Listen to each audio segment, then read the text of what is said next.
বাঙালির পুঁথি সাহিত্যের ভাণ্ডার অত্যন্ত বিশাল। পুঁথি অর্থ হাতে লেখা প্রাচীন পুস্তক। প্রাচীন বা মধ্যযুগে ছাপাখানা ছিল না বলেই সে সময় প্রায় সকল সাহিত্য রচনা হতো হাতে লিখে।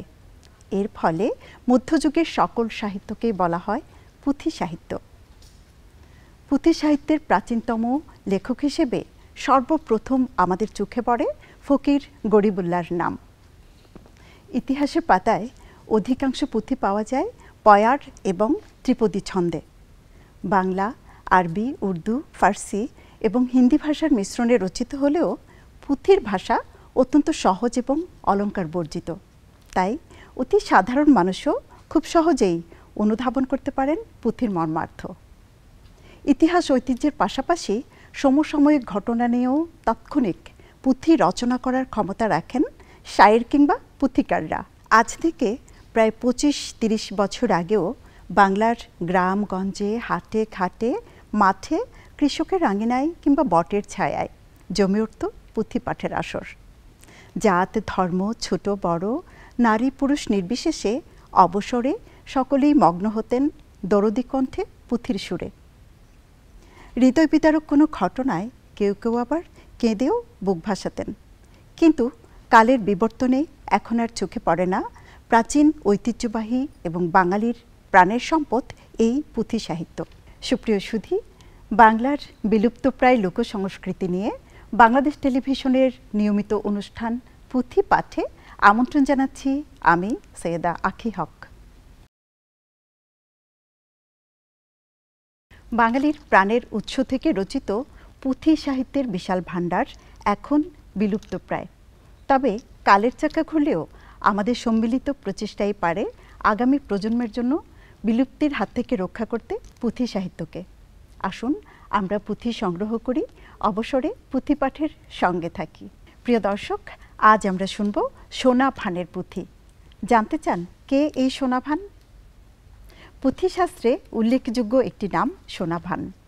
ঢাকার অদূরে টঙ্গী শহরে তিনি ছিলেন এক শক্তিশালী শাসক। রূপবতী সোনা ভান যেমন বহু গুণের অধিকারী ছিলেন, তেমনি ছিলেন অহংকারীও। দিনে দিনে তার গুণের কথা ছড়িয়ে পড়ে সুদূর আরব দেশে। হজরত আলীর পুত্র বীর আবু হানিফা স্বপ্নে দেখে যুদ্ধের মাধ্যমে সোনা ভানের শক্তি পরীক্ষা করতে এসেছিলেন গাজীপুরের টঙ্গীতে। সেই যুদ্ধে সোনা ভানের অহংকারের পতন হয়। পরিশেষে ধর্মান্তরিত হয়ে সোনা ভান বিবাহ বন্ধনে আবদ্ধ হলেন আবু হানিফার সঙ্গে। দর্শক, আর অপেক্ষা নয়, চলে এসেছেন আমাদের আজকের পুঁথিপাঠক আবু বকর সিদ্দিক। শিল্পীর চর্চিত কণ্ঠে সুরে সুরে পুরো গল্পটি শুনব পুঁথির আসরে। ধন্যবাদ। তো ভাই বোনেরা, কেমন আছেন আপনারা? এই যে আমাদের সৈয়দা আখি হক আপা এতক্ষণ পুঁথি সম্পর্কে অনেক কথা কইল না, বুঝছেন তো পুঁথির কি জিনিসটা কি? তো আমি সেই পুঁথিটা পড়ার চেষ্টা করব আর কি। আজকে যেরকম আপনারা আমার সামনে বসে পুঁথি শুনতেছেন, ছোটোবেলায় আমিও ওই গ্রামের কোনো উঠানে ওই বারান্দায় বসে পুঁথি পাঠক পুঁথি পড়েছে। আমার চাচা পড়তো, আমার বাবা পড়তো, আরও অনেক বড় বড় গায়করা পড়তো। খুব ভালো লাগতো। অনেক সময় অনেক দূরে থেকে পুঁথির আওয়াজ ভাইসে আসতো। তখন তো মাইকটাই কিছু ছিল না। তো যাই হোক, আপা আজকে আমারে বলছেন সোনা ভান পুঁথিটা পড়ার জন্য আর কি। এইটা রচনা করেছেন মুন্সি আমির উদ্দিন আহমেদ সাহেব। তো তাহলে পড়া শোনাই। এই যে আমার সাথে আবার আছেন, দেখেন দুধারা বাজাচ্ছেন আমাদের দেশের বিখ্যাত একজন দুধারা বাদক আমাদের রতন কুমার ভাই। তাহলে আমরা সবাই মিলে চলেন আজকে পুঁথিটা উপভোগ করি। হায় হায় হায় হায় আরে আল্লাহ আল্লাহ বলো ভাই, নবী কারো সার, নবীর কলেমা পড়ে হইয়া যাব পার। আরে আল্লাহ আল্লাহ বলো ভাই, যত মুমিনগণ, মুহাম্মদ হানিফার খিসু শোনো বিবরণ। হারে যত কোকে সেল্লা পাইল হানিফা পালোয়ান, সেসব দুঃখের কথা করিব বয়ান। হায় আয় আয় আয় আরে 12 জঙ্গ করে মর্দ কেতাবে খবর, 13 জঙ্গ লেখা যায় টুঙ্গির শয়হর সোনা ভান নামে বিবি বাদশা সে শয়হরে কুয়তের হৃদ আল্লাহ দিয়াছে তাহারে হায়ারে এক রোজে সোনা ভানে কহে নয়ুজিরে এইসাকে হইয়াছে জোরে পাসারে আমারে আরে উজিরে কহেন বিবি শোনো হে খবর মুহাম্মদ হানিফায়াছে আরব শয়হর আরে হজরত আলীর বেটা রসুলের নাতি আরে আপনা কুয়তে মর্দ ফেরে ডালে হাতি তাহারও শহীদ যদি পারলরি বারে কোমর বান্ধিয়া চলো মদিনার শয়হরে আয় আয় আয় আরে সোনাবান বলে আমি যাব মদিনায় হানিফা কেমন মর্দ দেখিব তাহায় মদিনার লোক আমি বান্ধিয়া আনিব তবে তো আপন দেশে মুখ দেখাইব আরে একলা যাইয়া যদি এ কামনা করি সোনা ভান নাম আমি বৃথা তবে ধরি আয় আয় আয় আরে উজির কহেন বিবি না করো বড়াই তার সাথে লড়ে কেহ দুনিয়াতে নাই আল্লাহর মেহের আছে হানিফার উপর কেহ নায়াটিতে পারে দুনিয়ার ভিতর হায়ারে সোনা ভান বলে শোনো উজিরই আমার আমি যে লড়াই করি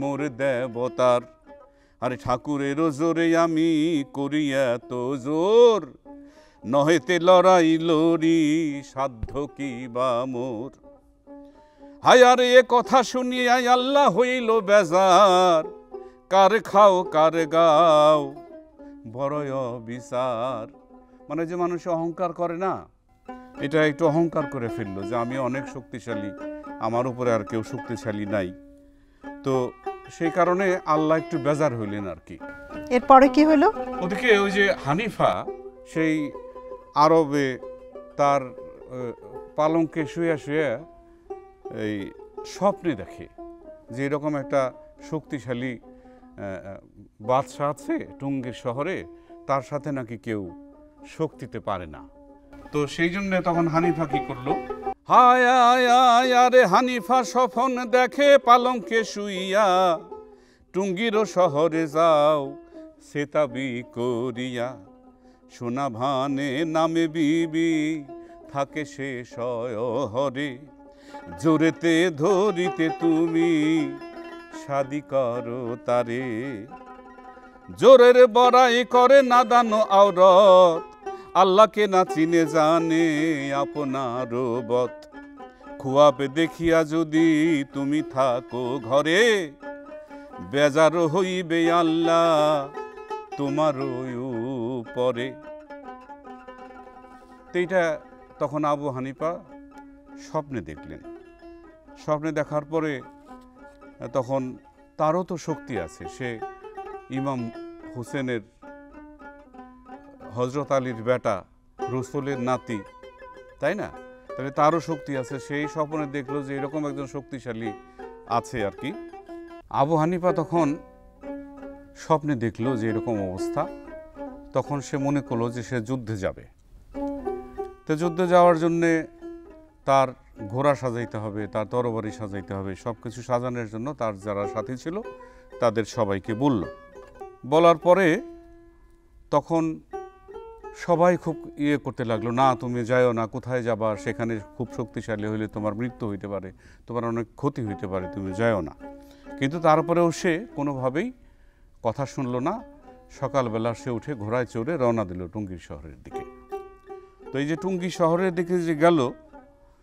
এখানে ওই যে আপা বলেছিলেন যে পুঁথির বিভিন্ন রকমের পদ থাকে পয়ার ছন্দ থাকে ত্রিপদী থাকে তাই না এখানে একটু ত্রিপদী ছন্দে যাইলে আমি একটু পড়ি কেমন হানিফা একেলা পথে ভাবে যাব কেমনেতে কেমরে দেখাইয়া দিবে রায়া আল্লাহ বিনে নাই গতি, সেই তো সঙ্গের সাথী, তাহা বিনে নাহি মোর রাহায়া। রাখো মারো সব পারো, রোজ নাহি চলে কারো, তোমার মহিমা যে অপায়ার। দয়া করো যদি বারি, তবে তো যাইতে পারি, নহে কি বা যোগ্যতায় আমার। তো এইভাবে সে চলতে লাগলো ঘোড়ায় চড়ে, কোথায় যাবে ঠিকানা জানা নাই, টঙ্গীর শহর শুধু সে স্বপ্নে দেখেছে। তো যেতে যেতে যেতে যেতে যেতে যেতে দেখে যে রাস্তার মধ্যে একটা বুড়ি যাইতেছে। তখন বুড়ি ডাকলে, এই বুড়ি এদিকে শোনো তো, যে তুমি কি সোনাভানের যে বাদশাহ আছে সেই সোনাভানের বাড়ি বা রাজ দরবার তুমি চেনো? বলো যে হ্যাঁ আমি চিনি। তো কয় যে তুমি কি আমার একটা খবর ওই সোনাভানের কাছে পৌঁছে দিতে পারবা? তাহলে তোমারে আমি 3 পণ দিব। তো বুড়ি মনে করছে যে তাহলে তো পণ পাইলে তো ভালো, হ্যাঁ পারবো। কি খবর? কয় তুমি যে বলবা যে এটা একজন আরব শহর থেকে আসছে, সে যে তোমার শাদি করতে চায়, শাদির ফরমান নিয়ে আসছে। তখন বুড়ি বলে যে না না না না, আমি এই কথা আমি কইতে পারবো না, এই কথা করলে তো আমার গর্দান যাবে, আমার গর্দান নিয়ে নেবে, এই কথা আমি বলতে পারবো না। কয় যে না, তোমার 3 পণ না, তোমার সারা গায়ে আমি সোনার উপর গয়না দিয়ে একেবারে ভরে দেব, তারপরেও তুমি যাইয়া বলো যে একজন আসছে তোমার কাছে, এরকম মানে শাদি করার জন্য একজন আসছে। তখন বুড়ি আর কি করবে, ওই লোভে, স্বর্ণ অনেকগুলি পাবে, সেই লোভে সে সোনাভানের দরবারে যায়। যে তখন সোনাভানরে বলে যে এরকম একজন লোক আসছে, সে যে আপনারা শাদি করার জন্য আসছে, এই কথা বলে আমার পাঠাইছে।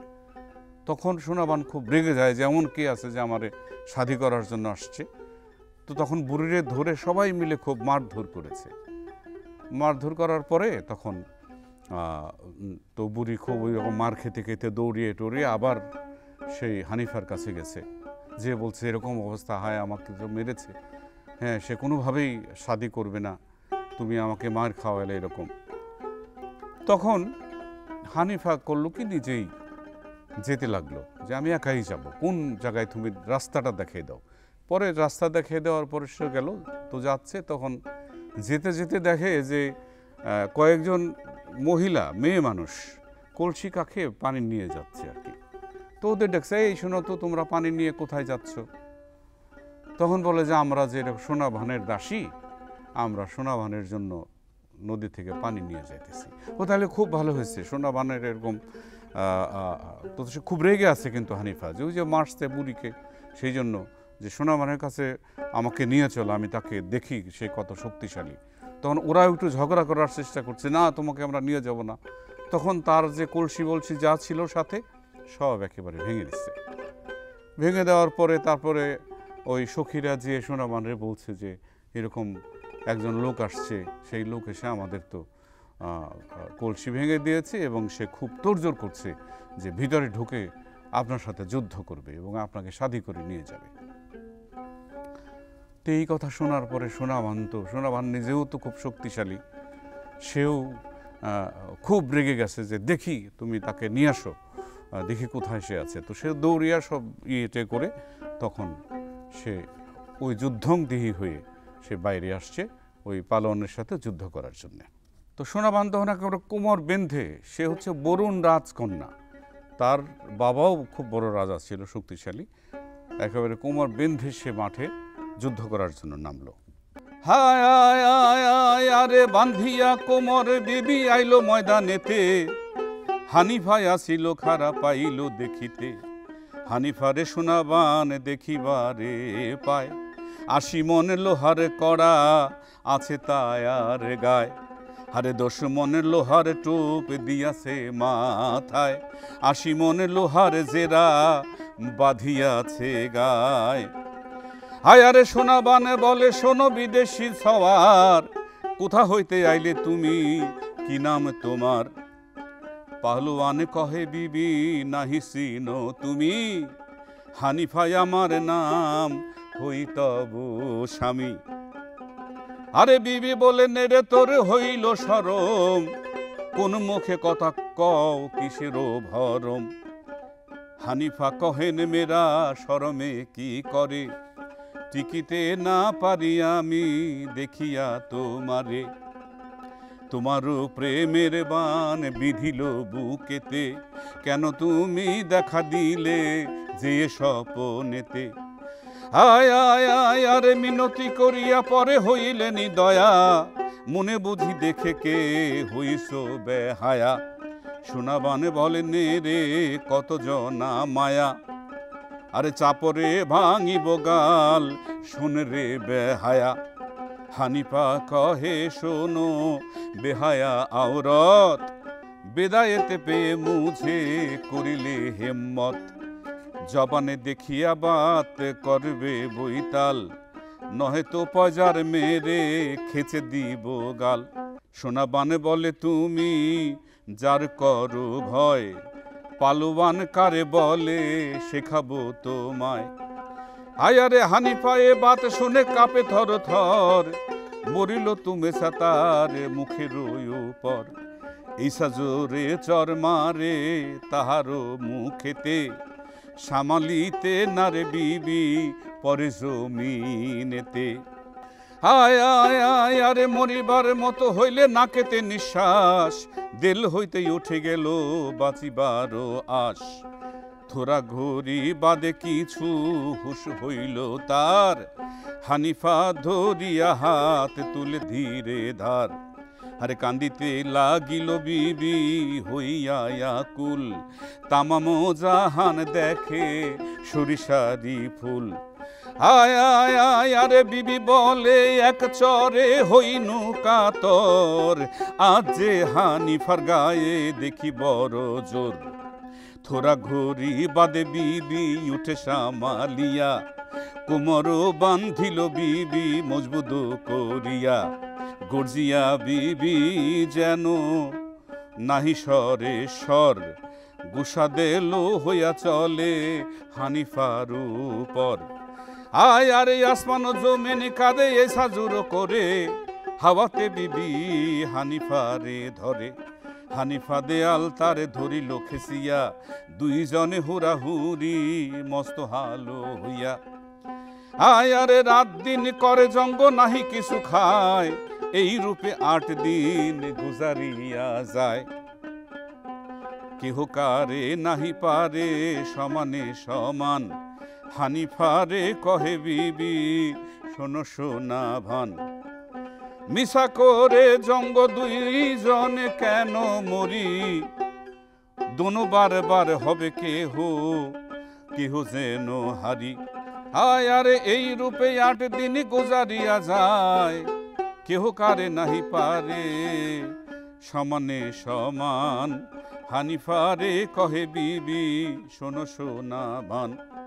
মিশা জঙ্গ করে দুইজনে মরি, দোনো বরাবর হব কেহ নাহি হারি। দুইজনে এইভাবে যুদ্ধ করতে করতে দুইজনই বেসামাল হয়ে গেল, শক্তি কারোর কম না। তো একজন হলো সোনাবান, সে হলো কালী ভক্ত, আর হানিফা হচ্ছে আল্লাহ ভক্ত। দুইজন দুই মেরুর বিষয়। এখন কি করলো, হানিফা আল্লাহরে ডাকতে লাগলো, আল্লাহ তুমি রক্ষা করো। ওদিকে সোনাবান গেল কালীর কাছে, যে কালী তুমি আমাকে রক্ষা করো, আমাকে যেরকম বিদেশি আক্রমণ করেছে। তখন কালী তাকে একটা ছুরি দিল, ছুরি দিয়ে বলল যে তুমি এইটা নিয়ে যাও, এটা দিয়ে তুমি যুদ্ধ করো। হায় আয় আয় আরে দেবীর নিকট হইতে বিদায় হইয়া, তেজে ধার ছুরি বিবি নীল নিকালিয়া। কি কব সুরির কথা হেন হীরার ধার, হানিফা সে ছুরি দেখে কান্দে যারে যার। হায় আরে হানিফাকে সোনাভান বগলে ধরিয়া, বড় এক ময়দানেতে পৌঁছিল যাইয়া। পটকানো মারিয়া তারে ফেলে জমিনের উপর, বসিল যাইয়া তায়ার ছাতির উপর। এমন জোরেতে বসে বুকে লাগে ব্যথা, কাতর হইয়া হানিফা কহে এই কথা। একবার উঠো বিবি এই দুনিয়া দেখি, এ জনমের মতোই আমি আল্লাহ বলে ডাকি।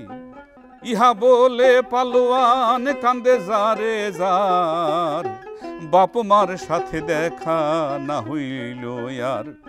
হাসান হুসেন ভাই কোথায় রহিলে, দেখা যদি দিতে ভাই মৌতেরি কালে। এতক বলিয়া মর্দ লাগিল কান্দিতে, সোনাবান ছুরি তার ধরিল গলেতে। আসমান জমিন কান্দে হয়ে যারে যার, গাছপালায় আদি কান্দে যতেক জানোয়ার। আয় আয় আয় আয় আরে পশু পক্ষী গণ কান্দে হইয়ায় অস্থির, দরিয়ায় জানোয়ার কান্দে হাঙ্গর কুমির। হানিফার গলে ছুরি চাহে চালাইতে, না কাটে পশম এক আল্লাহর কুদরতে। বহুত হিকমত করে দেখি সোনাবান, না পারিয়া দুঃখে বিবি হয়ে পেরেশান। হায় আয় আয় আরে হানিফা একলা পরে রহিল ময়দানে, আল্লাহকে ইয়াদ মর্দ করে মনে মনে। ইলাহি আলমিন আল্লাহ সাহেব কায়ামাল, আওরতের হাতে আমি হইন বেহাল। তখন ছুরি যখন ধরেছে তার গলার মধ্যে কাটার জন্য, তখন ও ছুরিতে আর কাটতেছে না, কারণ যে আল্লাহর একটা রহমত আছে। হ্যাঁ, এখানে দুইটা ইসের খেলা হচ্ছে, এক আল্লাহর খেলা হচ্ছে, আরেকদিকে কালির খেলা হচ্ছে। তো কোনোভাবেই সে কাটতে পারে না, কিন্তু শক্তিও খরচ হচ্ছে দুজনেরই এইরকম। তখন হানিফা আল্লাহকে ডাকতেছে, আল্লাহ তুমি রহম করো, আমি বোধহয় আমি আমার মা বাবা ভাই বোন কাউকে আর দেখতে পাবো না। তো তখন এই অবস্থা দেখে জিব্রাইল মদিনাতে মা ফাতেমাকে স্বপ্নে দেখায় যে এরকম আবু হানিফা যে একটা বিপদের মহাবিপদের মধ্যে আছে, তার জীবন যায় যায় অবস্থা। হায় আয় আয় আয় আরে এই রূপে মদিনাতে যে কেহ আসিল, হানিফার তালাশেতে সকলে চলিল। মঞ্জল রাহা যায় যায় রাত দিন, টুঙ্গির ময়দানে গেল যতেক মুমিন। নজর করিয়া সবে দেখে তাকাইয়া, জমিনে হানিফা মর্দ রয়েছে শুইয়া। হায় আয় আয় আরে হানিফারে কুলে নিল আলী জরবারে, সেটা বিয়া নিয়া দিল ফাতেমা হুজুরে।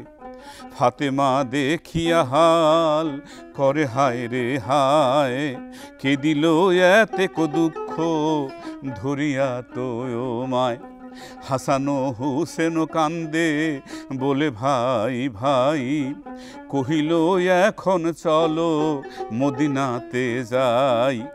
কহিল হযরত আলী কে মারিল তোকে, ময়দানে পাইলে তারে দেব জমের ঘরে। হায় আয় আয় আয় আরে আপনি বেটার লিয়া মদিনাতে যাও, এতেকে শুনিয়া তোমরা গোসা নাহি হও।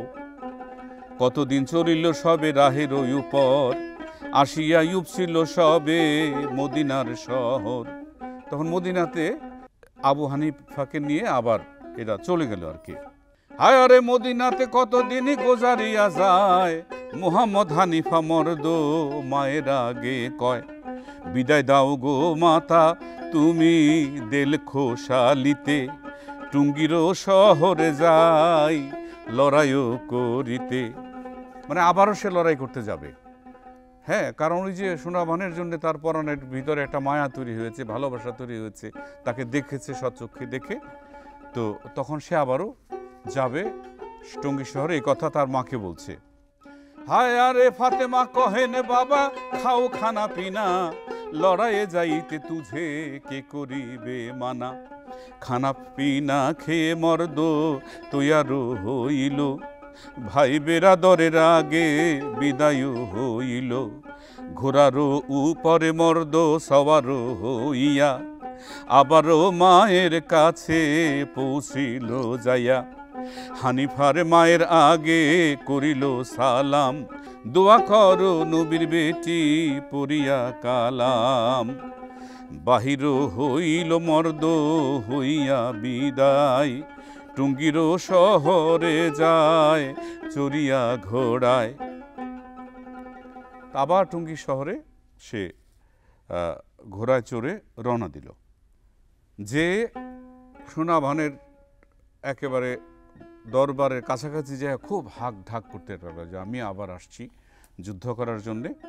তো সে সোনাভান এই কথা এই দেখে তার সখীরা যে বলল যে সেই তো আবারও আসছে, সেই জোয়ান তোমাকে বিয়ে করার জন্য যে আসছিল একবার, সে আবার আসছে, আবার সে যুদ্ধ করবে। তখন সোনাভান এই কথা শুনে আবার সে যুদ্ধের জন্য তৈরি হয়। এখন দুজনের সমানে সমানে যুদ্ধ করতেছে। যুদ্ধ করতে করতে একসময় সোনাভান কইল যে তুমি তো পুরুষ মানুষ, তোমার শক্তি একটু বেশি আর তোমার সম্মানও একটু বেশি। ততক্ষণে সোনাভানের মনের মধ্যেও ওই আবু হানিফার জন্য একটু মায়া, যে বারবার সে আসছে, একটু ভালোবাসা তৈরিও হয়েছে। তখন সে নিজে একটু হার মানল। হার মেনে বলে যে ঠিক আছে, তুমি যেহেতু আমার এত ভালোবাসো, তুমি যেহেতু এত কষ্ট করে আবারও আসছো, তাহলে তোমার কাছে আমি হারই মানলাম। তাহলে আমি তো হিন্দু, তুমি তো মুসলমান, তো কিভাবে আমাদের শাদী হবে? এটা তো হতে পারে না।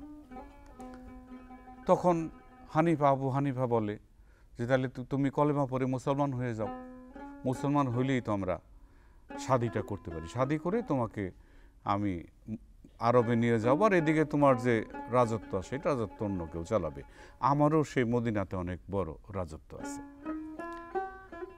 তখন সোনাভান তাতেই রাজি হইল। রাজি হয়ে তখন বলতেছে, আরে সোনাভান বলে বিবি বলি যে তোমারে, নবীর কলেমা এবে পড়াও আমারে, কলেমা পড়িয়ায় আমি দাসী হয়ে রব, তোমারও সাথে আমি মদিনায়াতে যাব। এ কথা শুনিয়া সবে খোসামো হইল, হানিফার কাছে সবে যাইয়া বলিল, হায় আয় আরে শোনো হো পালোয়ান মুবারকবাদী, সোনাভানে রাজি আছে দিব তোমায় শাদী। হানিফা কহেন শোনো শোনো আমার বিবি, সোনাভানের পাশে বইসে দেখে যাব খুবই। হায় আয় আরে বাঘের মতন চোখ আড়ে আড়ে চায়, সোনাভানকে দেখে মোর প্রাণ উড়ে যায়। তখন এটা ভালোবাসার মুহূর্ত, আরে আরে চাচ্ছে, দেখছে, ভালোবাসা জন্ম নিয়েছে। বাঘের মতো চোখ সোনাভানের, কিন্তু তখন আর বাঘের মতো লাগছে না, তখন মনে হচ্ছে ওটা হরিণীর চোখ। এই যে ভালোবাসা যাকে বলে আর কি। হায় আয় আয় আয় আয় আরে সোনাভানকে দেখে মোর প্রাণ উড়ে যায়, আরে বাঘেরও মতন চোখে আরে আরে চায়। এ কথা শুনিয়া তারা উঠিল হাসিয়া, সোনাভানের চারিদিকে বসিল ঘিরিয়া। তিন বিবি আরজ করে হাত উঠাইয়া, হুজুরে কাজী আল্লাহ দাও পাঠাইয়া। তো আল্লাহর কাছে বলতেছে তাহলে তোমরা এখন কাজী পাঠাও, হ্যাঁ কাজী ছাড়া তো বিয়ে হবে না। আয় আয় আয় আয় আরে কবুল হইল দোয়া আল্লাহর দরগায়, হানিফার শাদী দিতে ফেরেশতা পাঠায়। আশা হাতে খেলকা গায়ে আইলো একজন, হানিফারও কাছে এসে দিল দয়রোশন। ফকির আনিয়া হানিফা সালামো জানায়, দোয়া করো হানিফাকে হাত দিয়া গায়। আয় আয় আয় আরে ফকিরের আগে মর্দ তাকাইয়া বলে, আপনি আমার শাদী দিন পড়াইয়া। এ কথা শুনিয়া পীর কালেমা পড়ায়, বুড়িকে ডাকিয়া মর্দ এই কথা কয়, বাদশাহী করো বুড়ি তোমার তক্ত পরে বসে, আমরা চলিয়া যাইব আপনার দেশে। আল্লাহ আল্লাহ বলো বান্দা যত মোমেনগণ, তামাম হইল পুঁথি শুনো সর্বজন। 1227 সালে বাংলা মাঘ মাসে, সোমবারে বাদাসরে ফকিরেতে ভাসে। হায়ারে খতম হইল পুঁথি আর কিছুই নাই, আখেরাতে খায়ের করে দোয়া করো ভাই। আল্লাহ আল্লাহ বলো ভাই যত মুমিনগণ, মুহাম্মদ হানিফার জঙ্গ হইল খতম। দর্শক, আমার মতো নিশ্চয়ই আপনাদেরও ভালো লেগেছে আমাদের আজকের পুঁথি পাঠের আসর। অন্য কোনো পুঁথি নিয়ে আবারও দেখা হবে পুঁথি পাঠে। ততদিন পুঁথি পাঠের সঙ্গে থাকুন। শুভরাত্রি।